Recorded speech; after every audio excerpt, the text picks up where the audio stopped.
오늘은 사무엘상 20장 12절에서부터 23절까지 말씀으로 저지르는 아버지, 수습하는 아들이라는 제목으로 하나님 말씀 나누겠습니다.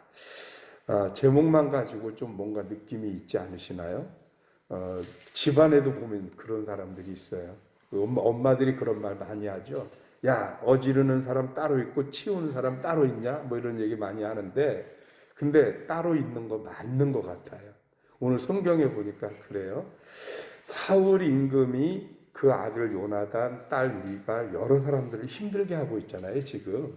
그런데 그 힘들게 하는 것으로 끝나는 게 아니고 오늘 요나단이 다윗과 나누는 대화 속에서 다윗이 애써서 지금 벌어진 이 일들을 수습하고 정리하려는 모습을 보게 됩니다. 사울은 지금 어떻게든 다윗을 죽이겠다고 혈안이 돼 있어요. 또 너무 집요하게 지금 다윗에 집착을 하고 있단 말이죠. 다윗은 그게 느껴지니까 사울을 피합니다. 뭐 힘이 없어 피하고 권력이 없어 피하는 것도 있지만 다윗이 지금 당장 얼마든지 도망가도 갈 수 있거든요. 근데 그렇지 않는 것은 어제도 그제도 말씀드렸지만 다윗이 사울의 사위이기도 하잖아요. 그러니 그냥 마냥 자기가 내키는 대로만 행동할 수는 없는 거고, 그렇다고 또 장인 대우하고 또 그렇게 살려니 장인이기도 하지만 권력자이기도 한 이 장인어른인 사울이 또 자기를 죽이려고 한단 말이죠. 그러니 이러지도 저러지도 못하고 도망가는 명분도 없고 뭐 그런 상황 속에서 다윗의 선택이 또 무슨 다윗의 입지가 아주 애매하게 이렇게 돼 있는 거죠. 그런데도 반면에 분명한 거는 사울이 지금 자기를 죽이려는 의사를 몇 번이나 확인했기 때문에, 그러니 그거를 또 간과할 수는 없어요. 그래서 자기의 안전을 보장받아야 되겠고, 이런저런 차에 요나단이 지금 다윗에게 걱정하지 마라. 우리 아버지가 만약에 너를 해치려면 반드시 나를 알게 할 텐데, 그러니 내게 만약에 그 의사를 비치면 내가 너한테 미리 알려주어서 도망갈 수 있는 기회를 주겠다. 그런데도 다윗이 불안한 거죠. 요나단을 못 믿는 게 아니고 사울이 요나단을 통하지 않고 바로 그냥 명령을 내릴 수 있잖아요. 근데 어저께 우리가 그래도 그런 말씀 나눈 거죠. 그래서 요나단이 그럴 일 절대 없을 거고, 만약에 그렇다면 내가 어떻게든 너를 도와서 그 죽음으로부터 모면하게 해주겠다. 그 연장선이 오늘까지 이어지는 겁니다. 그러면서 얘기를 하는데, 오늘 본문 말씀에 요나단이 굉장히 의미 있는 얘기를 하나 하는데, 그게 뭐냐? 14절, 15절 말씀입니다. 우리 한번 같이 보겠습니다. 너는 내가 사는 날 동안에 여호와의 인자하심을 내게 베풀어서 나를 죽지 않게 할 뿐 아니라 여호와께서 너 다윗의 대적들을 지면에서 다 끊어버리신 때에도 너는 내 인자함을 내 집에서 영원히 끊어버리지 말라 하고. 문어체로 써 있어서 어려운 것 같지만 무슨 말이냐면, 나중에 혹시 하나님이 우리 아버지 사울을 버리고 너 다윗을 세워서, 지금 이스라엘의 여인들이 하는 말대로 사울이 죽인 자는 천천히고 다윗은 만만이라고 하는 그 말대로 하나님이 너를 들어서 그래서 이스라엘의 주권을 너에게 넘겨주었을 때 나를 좀 기억해주고, 나뿐만 아니라 우리 집안에 대해서도 자비를 좀 베풀어 줬으면 좋겠다. 왜 그러냐면 권력은 나눌 수가 없고요. 예를 들어서 사울이 하나님한테 버림받고 다윗이 하나님께 쓰여서 다시 임금이 된다 그러면, 예전에는 그 전 임금에 대해서는 멸문지화를 가했습니다. 자손에 한 명도 안 내놨어요. 그래서 뭐 3족을 멸하니 9족을 멸하니 이게 우리나라에도 있었잖아요. 왜냐하면 불씨를 남겨두지 않기 위해서. 그런데 요나단의 눈에는 그게 보이는 거예요, 지금. 자기 아버지 사울이 하고 있는 일은 하나님 앞에 불의한 일을 하고 있어요. 그런데 임금이고 말 그대로 권력자이기 때문에 그걸 막을 수도 없어요. 그런데 요나단의 눈에도 그 사울은 점점 하나님 앞에 무너져가는 것이 보이고, 반면에 죽음의 위기를 느끼고 도망다니는 신세에 놓여 있지만 다윗과 함께하는 하나님이 보인단 말이죠. 그래서 결국은 이 결과가 어떻게 될 건지 요나단은 예상이 됐던 것 같아요. 그러니까 나중에 네가 권력을 잡게 되거들랑 나를 한번 그때 살려줘라. 뿐만 아니라 우리 집안에 대해서도 너무 야박하게 굴지 말고 자비를 좀 베풀어줘라 라고 얘기를 하는 겁니다. 그래서 오늘 제목이 저지르는 아버지의 수습하는 아들이라는 표현을 쓴 이유가 바로 그것 때문이에요. 아버지 사울은 정말 하나님 앞에서도 사람들에게서도 신하들에게서도 심지어 어떻게 보면 자기 사위일지도 모르는 사위인 다윗에게 자꾸 정치적인 적을 만들면서 그러면서 훗날에 대한 보장을 아무것도 받을 수 없는 지경으로 나락으로 자꾸 빠진단 말이죠. 그런데 그것을 그 다윗의 안위를 보살펴주고 살려주고 도망하게 하고 돕고 이러면서 그런 자기 무너지는 가문을 다시 수습해서 세우는 사람은 아들 요나단이었습니다. 그런데 이 말씀을 이렇게 읽으면서 그런 거죠.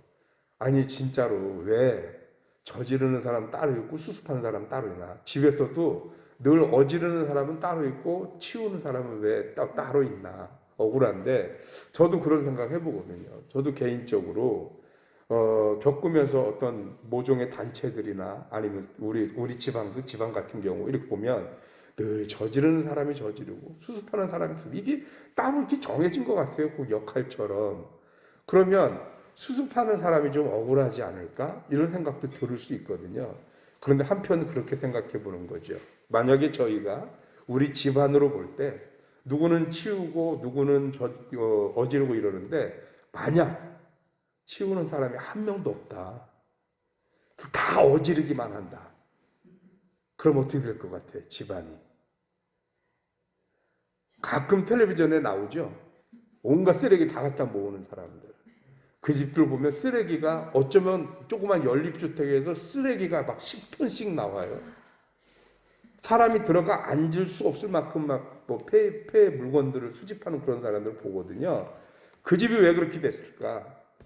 어지르는 사람만 있고 치우는 사람이 없어서였습니다. 무슨 말씀을 드리고 싶은 거냐? 어지르는 사람 때문에 내가 스트레스 받고 괴로워할 이유가 아니라 나라도 치울 수 있는 사람을 삼아주신 게 감사가 아닐까. 사울의 집안이 지금 사울처럼 저지르는 사람만 있다면 사울의 집안이 어떻게 나중에 수습되고 안전을 보장받겠어요. 그런데 요나단이라고 하는 수습하는 사람이 있음으로 말미암아 훗날 정말 다윗이 임금이 되었을 때에 요나단의 아들이 살아있다는 것을 알게 됩니다. 그래서 그 요나단의 아들을 절대로 죽이지 못하게 하고 뒤를 끝까지 봐주게 되거든요. 그래서 요나단 집안이 멸문지화를 면하게 됩니다. 누구 때문입니까? 사울 때문입니까? 아니잖아요. 수습하는 요나단 때문입니다. 그래서 수습하는 사람이 있다는 게 다행이고 이왕이면 내가 저지르는 사람이 되는 게 행복하십니까? 수습하는 사람이 되는 게 행복하십니까? 죄송합니다. 너무 쉬운 거 물어보니까 대답을 안 하세요. 우리 성도님들이 수준이 있으셔서 한번 신거 물어보면 아유 목사님 그걸 질문이라고 하세요. 지금 이런 것 같아요. 죄송합니다. 네 맞습니다. 수습하는 사람이 당연히 축복이죠. 그러니 왜 어지르는 사람도 있고 왜 나만 치워야 되냐고 맨날 이렇게 하지 마시고 주여 나라도 이게 보이게 하시니 감사하고 이걸 치우게 하시니 감사합니다. 가끔 교회에서도 보면 그렇잖아요. 교회 어떤 목사님 이거 왜 맨날 이렇게 어질러져 있는지 모르겠어요. 그게 보이면 내가 뭐 하는 사람이에요? 치우는 사람이에요. 사명인지 알고 치우시면 되는 거예요. 왜 이걸 이랬냐고 왜 저랬냐고 그러지 마시고요.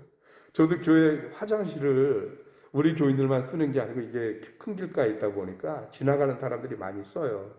그러면 좀 양심 있게 교회 화장실인 거 알면 거기서 담배라도 좀 안 폈으면 좋겠는데 꼭 들어가면 어떤 날은 냄새가 나요. 그러면 제가 남자 화장실기 열면 여지없이 변기 안에 담배꽁초가 들어있어요. 가끔 저도 속상하니까 아이고 참 어떤 사람들이 이렇게 양심도 없이 말이야. 교회 화장실 와서 더러운 곳에 여기서 해결하는 것도 감사하지 여기다 이것까지 남기고 가냐고 막 냄새에 뭐예요 그러면서 물을 내리거든요. 그래서 나오면서 그래요. 주여 그나마 내가 받기 망정이지 우리 성우나 누가 봤으면 괜히 또 교회 이런 거 떨어져 있는 것 때문에 애들 시험 들지 않을까. 차라리 내 눈에 띄게 하셔서 감사합니다. 내 눈에 보이는 게 은혜예요, 오히려요. 다른 말로 수습할 수 있는 건 축복이에요. 왜냐하면 그건 사명이기 때문에 그렇습니다. 그러니 가정에서나 교회에서나 어디서나 왜 나만 맨날 치우고 왜 나만 맨날 구대비를 치르느냐? 아니요. 그게 내게 사명이고 그게 내게 보였다면 그것이 내게 주어진 일이고 그것을 할 수 있다는 건 축복입니다. 어떤 축복이요? 우리 가정을 구하고 오늘 요나단이 그의 가정을 구해낸 것처럼 우리 가정을 지키고 구해내고 보장받는 은혜이고 축복입니다. 그러니 왜 저지르는 사람 따로 있고 수습하는 사람 따로 있냐가 아니라 주여 이렇게라도 수습하게 하시니 감사합니다. 우리 눈에 보이는 것을 감당하는 저와 여러분들이 되시기를 주님의 이름으로 축원합니다. 기도하겠습니다. 하나님 고맙습니다. 크신 은혜 주셔서 오늘 우리로 하여금 하나님 앞에 나와 귀한 말씀 가운데 서게 하시니 감사합니다. 사울의 집안이 끝내 콩가루 집안이라 망하고 무너지는 집안인 줄 알았는데 그런데 그 집안에도 수습하는 자 요나단을 예비하셔서 요나단을 통해서 그 집안이 멸문지화를 당하는 것을 면하게 하시고 절망 가운데 희망의 싹을 남길 수 있도록 인도하심을 봅니다. 오늘 우리들의 가정과 섬기는 교회에도 어디든 가면 저지르는 이가 있고 어지르는 이가 있고 치우고 수습하는 이가 따로 있지만 그러나 내가 이왕이면 저지르는 자가 아니라 치우고 수습하는 자의 자리에 서게 하여 주옵시고 그 일을 통하여 하나님 앞에 사명자로 세워지는 주님의 귀한 백성들 되게 하여 주시옵소서. 오늘 귀한 헌금들이 손길 있습니다. 우리 교사주의를 맞이해서 우리 교사 선생님들을 위해 헌금한 엄재근 장로님, 안순장 원사님 축복하시고 그 마음과 그 헤아림의 깊이를 주님이 보셨으니 그 가정을 향하여도 하나님의 크신 은혜와 축복을 허락하여 주시옵소서. 특별히 경영하는 사업 기억하셔서 코로나 상황으로 인해서 많이 어렵고 힘들지만 그 가운데서도 인도하시는 하나님의 축복이 함께 하여 주시기를 원합니다. 환경 바라보지 않고 감사만 하기를 원하는 안순자 권사님의 귀한 헌금이 있습니다. 주님 기억하시고 저의 마음을 위로하여 주시옵시며 어려운 환경 때문에 주저앉거나 포기하지 말게 하시며 늘 어떤 환경 속에서도 인도하시는 하나님의 은혜가 우리 권사님과 그 건강 가운데 함께하여 주시어서 영육간의 강건함으로 주의 일 감당할 수 있도록 주님 살펴보시옵고 주님의 크신 은혜와 치유의 손길을 허락하여 주시옵소서. 우리 든든히 서가는교회 이전 건축을 위해 기도합니다. 감정평가사들이 다녀갔으며 긍정적인 모습을 보았습니다. 그러나 건축 감정평가 보고서가 나오기까지는 또 다른 시간들이 필요하고 더 많은 결과들이 요구가 되는 상황입니다. 하나님 기억하셔서 주의 선하신 뜻을 이루시옵고 우리 교회를 향한 하나님의 귀한 계획이 온전히 이루어지도록 주님이 축복하여 주시옵소서. 감사하고 예수 그리스도 이름으로 기도하옵나이다. 아멘.